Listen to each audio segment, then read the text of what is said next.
आज का पहला पाठ नबी ईसायास का ग्रंथ अध्याय 49 पद संख्या 8 से 15। मैंने तुमको विधान की प्रजा नियुक्त किया है, प्रभु यह कहता है। मैं उपयुक्त समय में तुम्हारी सुनूंगा, मैं कल्याण के दिन तुम्हारी सहायता करूंगा। मैंने तुमको बनाया है और अपने विधान की प्रजा नियुक्त किया है। मैं भूमि का उद्धार करूंगा और तुम्हें उजाड़ प्रदेशों में बसाऊंगा। मैं बंदियों से यह कहूंगा, मुक्त हो जाओ, और अंधकार में रहने वालों से सामने आओ।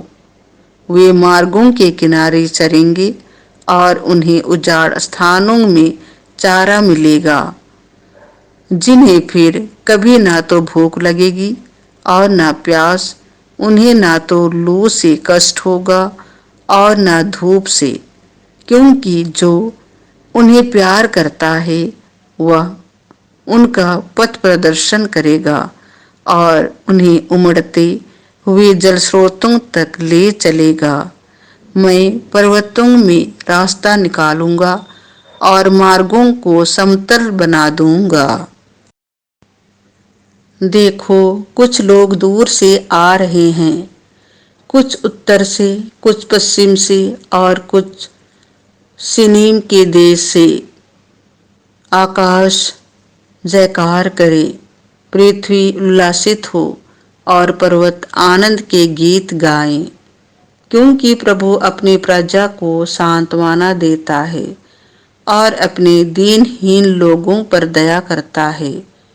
सियोन यह कह रहा था, प्रभु ने मुझे छोड़ दिया है, प्रभु ने मुझे भुला दिया है। क्या स्त्री अपना दुधमुह बच्चा भुला सकती है? क्या वह अपनी गोद के पुत्र पर तरस नहीं खाएगी? यदि वह भुला भी दे तो भी मैं तुम्हें कभी नहीं भुलाऊंगा। यह प्रभु की वाणी है। संत यूहन्ना के अनुसार पवित्र सुसमाचार अध्याय 5 पद संख्या 17 से 30। जिस तरह पिता मृतकों को उठाता और जिलाता है, उसी तरह पुत्र भी जिसे चाहता है उसे जीवन प्रदान करता है। यीशु ने यहूदियों से कहा, मेरा पिता अब तक काम कर रहा है और मैं भी काम कर रहा हूँ। अब यहूदियों का उन्हें मार डालने का निश्चय और भी दृढ़ हो गया, क्योंकि वह न केवल विश्राम दिवस का नियम तोड़ते थे, बल्कि ईश्वर को अपना निजी पिता कहकर ईश्वर के बराबर होने का दावा करते थे। यीशु ने उससे कहा, मैं तुम लोगों से कह देता हूँ, पुत्र स्वयं अपने से कुछ नहीं कर सकता, वह केवल वही कर सकता है जो पिता को करते देखता है। जो कुछ पिता करता है वही पुत्र भी करता है, क्योंकि पिता पुत्र को प्यार करता है और वह स्वयं जो कुछ करता है उसे पुत्र को दिखाता है। वह उसे और महान कार्य दिखाएगा, जिन्हें देखकर तुम लोग अचंभे में पड़ जाओगे। जिस तरह पिता मृतकों को उठाता और जिला देता है, उसी तरह पुत्र भी जिसे चाहता है उसे जीवन प्रदान करता है। पिता तो किसी का न्याय नहीं करता, उसने न्याय करने का पूरा अधिकार पुत्र को दे दिया है, जिससे सब लोग जैसे पिता का आदर करते हैं वैसे ही पुत्र का भी आदर करें। जो पुत्र का आदर नहीं करता वह पिता जिसने पुत्र को भेजा है आदर नहीं करता।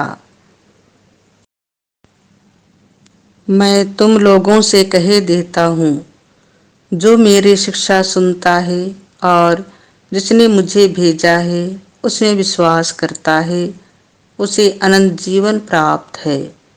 वह दोषी नहीं ठहराया जाएगा, वह तो मरण को पार कर जीवन में प्रवेश कर चुका है।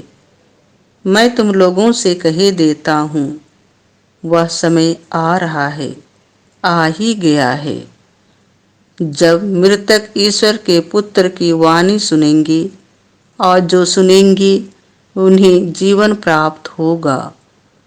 जिस तरह पिता स्वयं जीवन का स्रोत है, उसी तरह उसने पुत्र का भी जीवन का स्रोत बना दिया और उसे न्याय करने का भी अधिकार दिया है, क्योंकि वह मानव पुत्र है। इस पर आश्चर्य न करो, वह समय आ रहा है जब वे सब जो कब्रों में हैं उसकी वाणी सुनकर निकल आएंगे। सत्कर्मी जीवन के लिए पुनर्जीवित हो जाएंगे और कुकर्मी नरक दंड के लिए। मैं स्वयं अपने से कुछ भी नहीं कर सकता। मैं जो सुनता हूँ उसी के अनुसार निर्णय देता हूँ और मेरा निर्णय न्यायसंगत है, क्योंकि मैं अपनी इच्छा नहीं बल्कि जिसने मुझे भेजा है उसकी इच्छा पूरी करना चाहता हूँ। यह प्रभु का सुसमाचार है।